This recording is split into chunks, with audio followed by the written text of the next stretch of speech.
Hey, we've started recording, Dave. Leave your mic alone. Stop fiddling. No, we've done it. Hello, everyone. Look, we're in Professional. the same place. That. Yeah. So look, get this. If I annoy him, we can practice our flappy flap squats together. Right. Now we've had a lot of questions. So the reason Dave's here, by the way, is because we're going to go down to the Fossil Festival in Lyme Regis tomorrow. Well, they'll know that because they'll have just listened to that before then. Well, assuming it's all gone right, and we records, yes. And we didn't die. So there's that. Or get stoned off stage. Yeah, they could all go wrong from here. But we've got plenty of lots of bits. So I'm going to do the plenty of lots of bits. So should we just start with Lewis? Is question. A question for you for the questions episode. That's what we're on. So my question, if you were to plan yourself the ultimate dinosaur / pterosaur themed long weekend in England, no Wales, no Scotland, be it see dinosaurs in a museum, go and see a trackway, or look for fossils on the beach, where would you go and what would you see? Well, we'd go to Lyme Regis, wouldn't we, Dave, for the Fossil Festival? Yes, but it's not actually very good for dinosaurs. There's almost very, very little has actually been found down there. So there's lots of marine reptiles and decent number of pterosaurs, all things considered, and billions of belemnites and fish and bits. But what if you wanted to see a type of spinosaur that is called, heron face? Yeah. So, I mean, depending on how much time you've got, because a long weekend isn't that much time when you've got to get between places, because the UK is not that big and England is not that big, but equally it's a pain to get anywhere. But yeah, the Isle of Wight, the real prime dinosaur material on the beaches and trackways that you can find. The little museum, which is I think called Dinosaur Isle, has original skeletons of a whole bunch of things, including Ceratopsuchops and Rhiparoveneta, Neoveneta. There's one of the sauropods there. I can't remember which one. There's some really nice pterosaur stuff. Eotyrannus is there. So loads and loads of really good stuff there.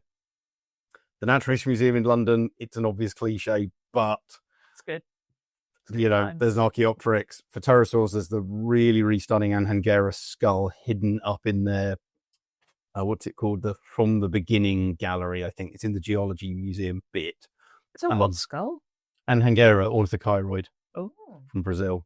Oh. It's slightly bent, but otherwise it's acid prepped in 3D complete skull. Do you know why I quite like? It's not famed for its it's pretty good for dinosaurs, and it's right next to the Pitt Rivers Museum, which is natural history. I was going to. Okay. Right. Well, it's just not as popular just because they don't have animatronics. Yeah. And then obviously loads of other stuff at the NHM. There's lots and lots of casts. There's not that much original stuff, but some of the original stuff is super important. The Maidstone slab of Iguanodon, the first half decent dinosaur skeleton ever. That's my iguana. Really nice Stegosaurus stuff, Ankylosaurus stuff, the original Hadrosaur stuff, the Dynamosaurus, Tyrannosaurus jaw, etc., etc. And at Christmas they put a jumper on T-Rex, yeah, which you'll be shocked to learn, which annoys me. And now they've got the bronze Diplodocus in the gardens as well, which is really, really cool. So yeah, Oxford was going to be the next one. Original Megalosaurus, so the original dinosaur, is there on display, as well as some other really nice bits. You can get really close to some of the stuff, so you can almost put your head in a hadrosaur's face. Again, so they've got a lot of casts, but very, very good casts that are then very well lit and very accessible. So the Triceratops skull, the Pachycephalosaurus skull, they're super, super nice. And like a good sized T-Rex, it sort of looms. Yeah, Stan. It's a copy of Stan. Yeah, it's good. And then some other, at least tangentially dinosaur related things like dodo material, and they got some of the original Walking with Dinosaur bits that were made as the life puppets and things. A couple of them are on display there as well, and loads and loads of bugs and boxes. If you like your bugs and boxes, this is the place. It's a really cracking museum. And then the last obvious one, still 4 places in even a long weekend in 3 days. Is go down to Bristol. So the Bristol City Museum, which has a decent bit of paleo, but again, mostly marine reptiles, but dinosaurs, just because they've got this amazing Scelidosaurus, which for me is still one of the best dinosaur skeletons I have ever seen anywhere ever. Remind me what a Scelidosaurus looks So like. it's then. this. What sort of animal? So it's an early thyrophorean. So this is pre the split into the stegosaur branch and the ankylosaur branch. So it's kind of a very prickly. I'm going to mention Moloch, the Australian thorny devil, which of course then most people won't know what that is. But so long, low slung quadruped covered in little spines, but they're all preserved and articulated. So you can see the patterns of them running down in lines along the body. You can see the armor on the head. There's partial stomach contents and regurgitate. It's just the most amazing skeleton. And like, as I genuinely, despite having stuff I've done in Mongolia and China and places I've been in the States, like, I'd have to work it out, like, what are my top 5 best skeletons ever, but this would be in the top 5. And so it's well worth going to see, even if it's just to look at that for 10 minutes and go back again. I think it's amazing. I think having a top 5 best skeletons ever is very, very creepy. Just so. All dinosaurs. I don't know. What bits in the garden under the patio? Are you suggesting, therefore, that you actually have... No, these are just the dinosaurs. The actual human skeletons are even better. Yeah, no, that's a different top 10. So thank you very much for your question, Lewis. I just follow Dave around. Oh, aren't we going to go to that private... we're going to try. We haven't gone to this because it might not be open. It's not a private museum, but yeah, the Etches collection, which I haven't been to. Yeah, so I really want to see the Rhamphorhynchus, or as I call it, Rhamphorhynchus. I really want to see. Really see that massive head. The pliosaur. Yeah. That's because anyway. So let's go on with another question. So no, let's not do. What was the comment from the Facebook page that you read out? There's so many. Hang on. There's just so many. No, not that one. Not that Paul says, I love the science of farts included in the bonus episode. That was good. I think it was somebody, basically, Paula, here she is. Good on you, Paula. It says, Dave, stop being so grumpy with Izzy. What would you do without her curating your questions? Exactly. What would he do? Have happier, less interrupted afternoons with fewer enforced pterosaur squawk impressions. Fewer listeners in general. That's what I think you'd have. So, yeah. So I thought it worth stressing. We do read these comments, and here is us replying. No, she annoys the hell out of me, so I get to be grumpy with her. You loves it. So Sarah Jane wrote to us. Listens to the podcast with kids and some of them amazing drawings. Also, one of Dragonecks. Oh yeah. I'm afraid it's just been got rid of. I didn't do that. Yeah. Good picture. But also t'other kid who is only 5 did misunderstood the pterosaurs in motion episode and called it pterosaurs emotions, which does bring her on to the question. So I suppose it must almost be impossible. Here we are. It took me a few minutes to realise he meant pterosaurs in motion, but this prompted us to wonder, if anything, where we can infer about emotions in pterosaurs, either from the fossil record or extant species. I suppose it must be almost impossible. Are there any good books available on pterosaurs that you could recommend? So, emotional pterosaurs. Yeah. Can they cry? Can they wipe a tear from their eye with their long fingers? Get that hand over there. So the short version is no, beyond the fact that they probably had them. So you've got, we know that, or we are pretty confident that various reptiles, including crocodiles and then definitely birds, have something akin to our emotions, as in there are times when they're happy, there are times when they're sad, or they get upset by certain things, they'll get nervous. These are responses. So I'd be amazed if that's not present in pterosaurs and dinosaurs as well, when we know that lizards and crocodiles are well capable of this behavior, and we'd consider them more advanced than that in a lot of ways. So almost certainly they have them, but which ones have which and then what they do, I mean, this is just completely unknowable. I mean, we just wouldn't know at all. I like the idea of I don't like the idea of upset pterosaurs. Well, I love the idea of them having a giggle. That's what I like. I mean, it's at least possible. Exactly. I think mostly probably more like the gulls in Finding Nemo. Yeah, just mine. Yeah, it's just one emotion for Pteranodon. Good books on pterosaurs. So the ones I'd recommend is Mark Whitten's book.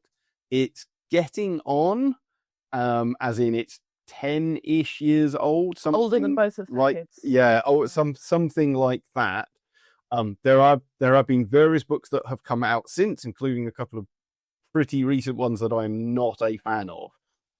So Mark's book is dated a bit, but it's almost exclusively dated in the sense that we found a new species of this. There's a bit in the text where it's like, this group of pterosaurs has long been a problem and we're not sure if they're related to group A or group B, and we now actually pretty confident what the answer to that is. So there's various little bits which would not be 100% up to date. But in terms of like the foundational basics, what are pterosaurs? What are their ancestry, their basic anatomy, evolution, physiology, flight mechanics, diversity, the major groups, what their biology is like, what they're eating, yada, yada, yada. It's all still very, very, very solid. So it's a really, really good primer. And then it's extremely well illustrated, not just in sort of like pretty pictures of pterosaurs, but all the skeletal diagrams and all the graphs and functional stuff, which always makes it very easy to follow. So yeah, it's still really, really good. Hopefully I'll get a contract to do a pterosaur book in the next few years, and then I can say there's a newer, better one coming out, but I don't have. I mean, I'm just saying, out in August, I'm holding this up for people who can't see. But if you have a look on the cover of the Time Machine Next Door, Inventors and Dinosaurs, out in the UK on August 28th, it's, if you look there is a little Luoptris. There he is. That's on the, so accurate to. Yes, I was sent details of the cover. Please correct this and send it back to the Hiller. Exactly, and it is correct. It is pretty good. Considering everything else. So we've got the tail length right and everything, because that's the thing with agnoid natives. It's kind of hard because anyway, they're kind of in between. We got one final thing from about Torosaurus. Yes, exactly. So the Triceratops and Torosaurus debate. Yeah, we've got. After listening to episodes, we were talking about it, and my eldest wondered if maybe the Torosaurus could be a male Triceratopsis. So I promised him I would ask. Now, that is coming from the idea that I think it was Horner and Scannella. Yeah, they had the idea that Torosaurus basically came from a Triceratops. So Triceratops transformed itself into they're a very late ontogymorph, so something that as it gets older turns into another thing. A bit like tadpoles turning into frogs, but less extreme. Like grasshoppers turning into adult locusts with the wings. Yeah, that sort of thing. Very strongly challenged. I don't know about Horner. John Scannella, I know, still defends that hypothesis. So I think he's not convinced of the counter argument. I think most people are not very convinced and think the counter evidence is more convincing. The last thing I remember saying is there's now a specimen called Tiny, which is obviously slightly ironic because it was not tiny, which I've seen a bunch of photos of it years ago. We're still waiting for a proper description.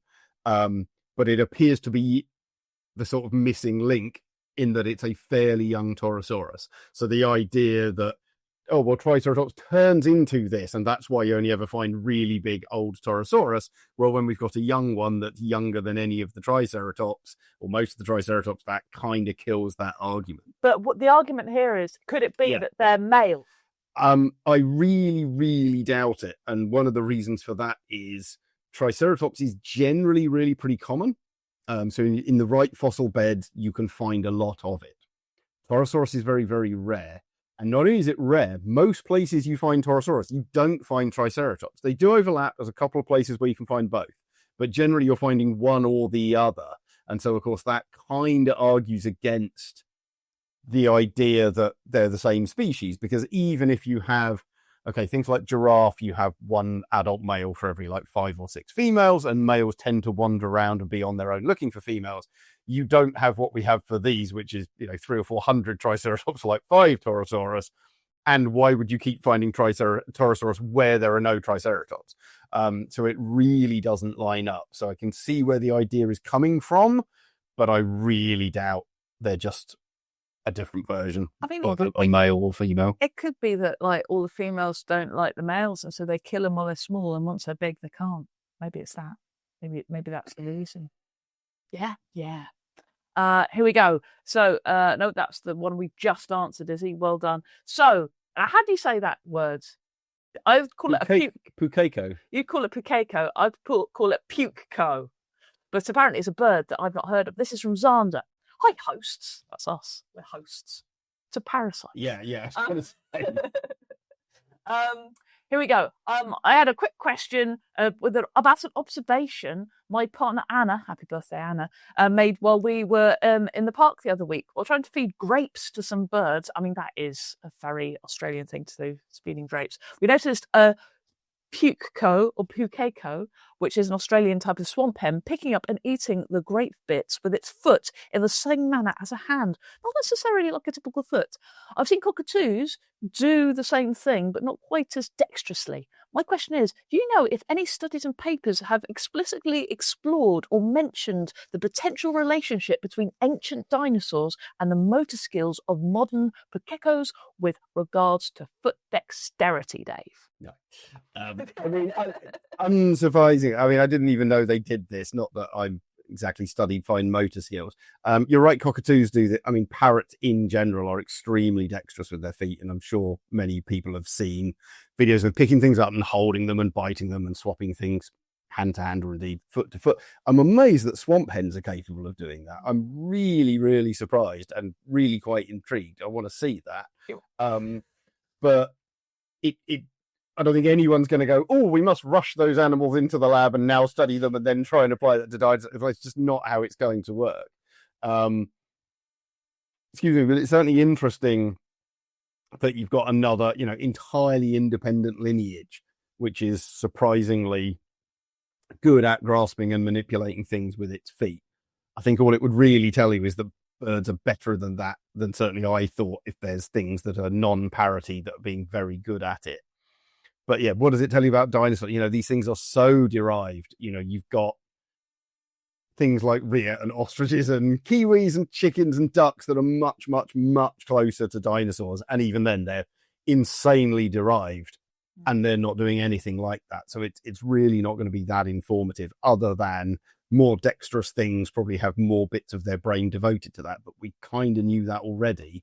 And then determining exactly which bat of that brain is enlarged or smaller in different things from endocast, you're not going to be able to do anyway. So I really don't think it's going to be informative, unfortunately. But it's really, really neat to hear. I had no idea they did anything like that. Just pick it up. I'm imagining, just picking up a grape and be like, yeah. I mean, I think swamp hens are certainly similar in appearance, if not actually ancestry, to things like coots and moorhens. I think they've got huge feet. I think they're like moorhens.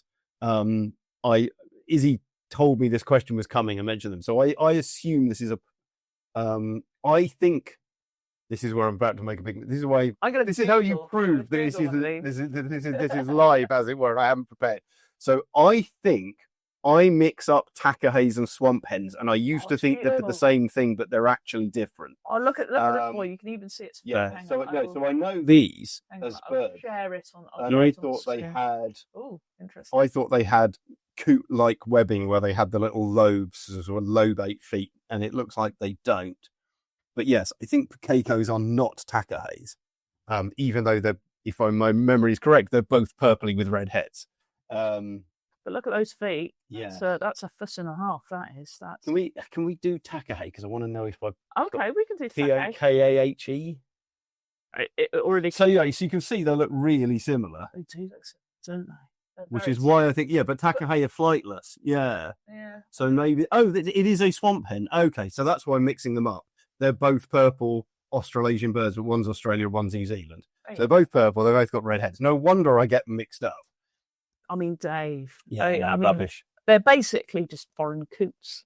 That's or foreign moorhens is what I would call those.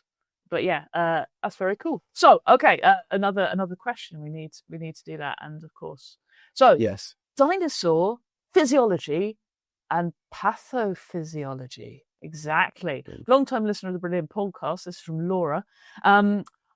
She's a medical doctor. So do we know what illnesses dinosaurs suffered? Did dinosaurs sneeze? That's a good question, isn't it? In terms of the things the fossil record might show, what do we know? suppose there's various liths which tell us about the GI tract. Is there any soft tissue preservation? Do we think sauropods were ruminants, meaning several stomachs? Isn't that what ruminants mean? Are there signs of dinosaurs having survived bone fractures and infections? Can we glean anything about dinosaur behaviour from this? I agree with Margaret Mead's assertion that the first fossil sign of civilization is a healed femur, an unsurvivable injury without care of those around you. Do we have any way of knowing what dinosaurs did with unwell dinosaurs? I've just seen too much Spring Watch to know that six creatures is their sisters and brothers. Did they target them, or are there any signs of care?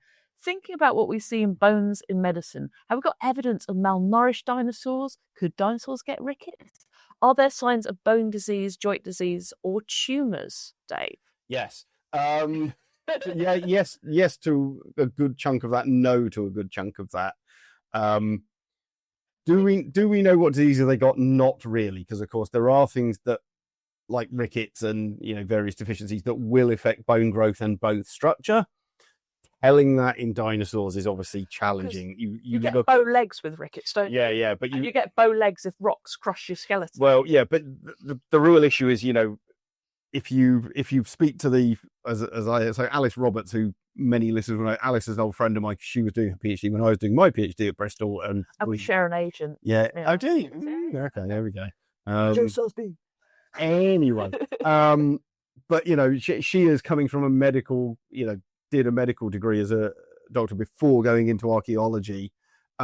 She's infuriated by archaeologists going, oh yes, and this skeleton has this problem, this skeleton has this problem. She goes, I couldn't tell that if a patient came to me and told me their history. So I do not know how you think you can work that out on a skeleton that's 50 or 100,000 years old and might have had all kinds of different factors and yada yada yada going on. And then we do not have a great understanding of this in reptiles and birds.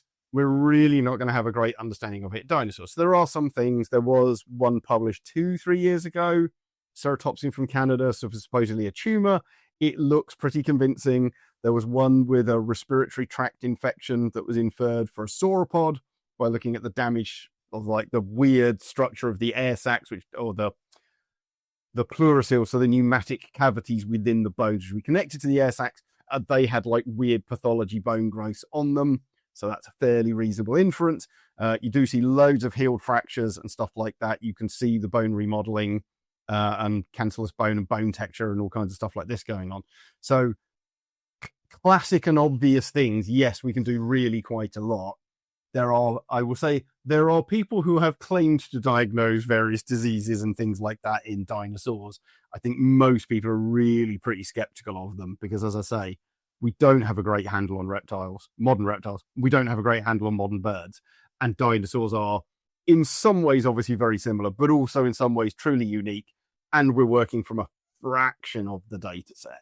So when you see, oh, yes, this dinosaur had this, I think it's often very questionable. Sometimes it's fairly reasonable inference, but do we actually know type things like that? We really don't. No. Have you been on the Infinite Monkey Cage? Mary wants to know. No, and I'm annoyed I've not been on the Infinite Monkey Cage, and I've not been invited onto the Infinite Monkey Cage. On the Infinite Monkey, I'll message Robin about it. Well, I was going to say, we asked him when we had him on, and I still didn't get on it. Well, exactly, that is true. There we go. So I think that's the main ones we've got. Most of the others about walking with dinosaurs, which we already commented on the previous episode, and some wonderful people wanting to be on the podcast who do lots of real estate. There's a real estate manager in California emailed going, hey, can we do a podcast? What? Oh yeah, I'm sure we've got lots to talk about for California real estate. I think we'd be so good. We could talk about the tar pits. Predator traps. It's tempting to say yes and see if we can get on theirs and then just not have them back. I think it might be an interesting one. So basically, guys, thank you so much for all of your support. Thank you so much for all your questions and everything. I have definitely missed some this week because we're sort of recording this going, oh, we've got a free hour. Let's try and get it done. And we will hopefully give you a bit more bonus stuff from our Lime Regis. So yeah, that's the hope. We hope to trap a few colleagues and go, microphone, tell us about this for 5 minutes, and then edit it together into something, do some beach hunting. Yeah, no. I've only ever been to Lyme 3 or 4 times. I've still never found any vertebrate remains. I've got some lovely ammonite fossils. I've got loads of belemnite. I've yet to find a fish tooth or fish bit, which is quite annoying. So we might spend, depending on how the day goes, if it chucks it down with rain, and we've got multiple appointments. Yeah. But even just 10 minutes of pottering and recording, we'll try and do that. I've got a full poncho. I'm not even bringing waterproofs. I'm just going to get drowned. I'm literally just going to be on the beach if it rains. It's going to be awesome because that's when you want to go, because that's when the cliff start to erode, and then you die. But when you die, you go, I have found this, before you go under, and then you get turned into a fossil. And so I'll be editing next month's podcast. It'll be fine. It'll be fine. Well, we often get help from, big thank you to Simon Dunn, who often steps in when I have 1,000 deadlines and edits our podcast for us. But so we should roar, shouldn't we, Dave? Oh, don't be so grumpy, yeah. This is why we do this, is so that you don't take, because you find it fun to annoy me. Don't take academia too seriously. It is about the love of the stompy stomps. So after 3, 1, 2, 3. Find the off button.